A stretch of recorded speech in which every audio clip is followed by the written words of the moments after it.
1 मई से 18 से ज्यादा उम्र के लोगों के लिए वैक्सीनेशन शुरू हो रहा है। अब जाहिर सी बात है, ऐसे में लोगों के मन में वैक्सीनेशन को लेकर कई तरह के सवाल हैं, लेकिन चिंता मत करिए, उनके जवाब हम आपको दे रहे हैं। वैक्सीन के लिए रजिस्ट्रेशन कैसे करें? वैक्सीन का रजिस्ट्रेशन आप आरोग्य सेतु ऐप या कोविन पोर्टल पर कर सकते हैं। यहाँ आप अपनी सुविधा से वैक्सीन लगवाने का दिन और समय तय कर सकते हैं। रजिस्ट्रेशन के लिए किन किन डॉक्यूमेंट्स की जरूरत होगी? रजिस्ट्रेशन के लिए एक पासपोर्ट साइज फोटो के साथ कोई भी एक सर्टिफाइड फोटो आईडी प्रूफ जैसे Aadhaar, driving licence, PAN card, voter ID वगैरह की जरूरत होगी। क्या वैक्सीन लगवाने के समय भी फोटो आईडी ले जानी होगी? हाँ, जो आईडी आपने रजिस्ट्रेशन के समय दी थी उसी को साथ ले जाना होगा।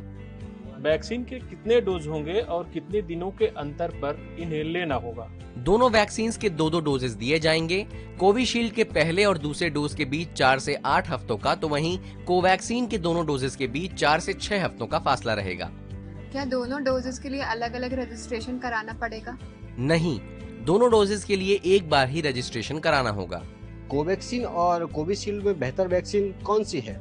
क्लिनिकल ट्रायल्स में दोनों ही वैक्सीन वायरस को रोकने में कारगर पाई गई हैं, इसीलिए दोनों ही वैक्सीन बेहतर हैं। क्या मैं दोनों वैक्सीन में से कोई भी वैक्सीन कभी भी लगवा सकता हूं अपने मन से? नहीं, ये इस पर निर्भर करता है कि आप जिस वैक्सीनेशन सेंटर पर जाएंगे वहाँ कौन सी वैक्सीन अवेलेबल है। मुझे पहले कोरोना हुआ था, अब मैं बिल्कुल पूरी तरीके से ठीक हूँ। क्या अभी भी मुझको वैक्सीन की जरूरत है? बिल्कुल, कोरोना के कई मामले रीइंफेक्शन के हैं, इसलिए आप रिकवर हो गए हों तब भी वैक्सीन लगवाएं। किन्हें वैक्सीन नहीं लगवानी चाहिए? प्रेग्नेंट महिलाएं, स्तनपान करा रही महिलाएं, कोरोना मरीज या किसी भी गंभीर बीमारी से पीड़ित व्यक्ति वैक्सीन न लगवाएं। मैंने पहला डोज कोवैक्सीन का लगवाया, दूसरा कोविशील्ड का लगवा सकता हूँ? बिल्कुल नहीं, आप पहला डोज जिस भी वैक्सीन का लगवा रहे हैं दूसरा डोज भी उसी वैक्सीन का लगवाएं। क्या वैक्सीन लगवाने के बाद भी मास्क लगाना पड़ेगा? बिल्कुल, वैक्सीन लगवाने के बाद भी पहले की तरह ही सावधानी बरतना जरूरी है। शरीर में एंटीबॉडी बनना कब शुरू होगी? वैक्सीन के दोनों डोजेस लेने के 2 से 3 हफ्तों के भीतर शरीर में एंटीबॉडीज बनना शुरू हो जाती हैं।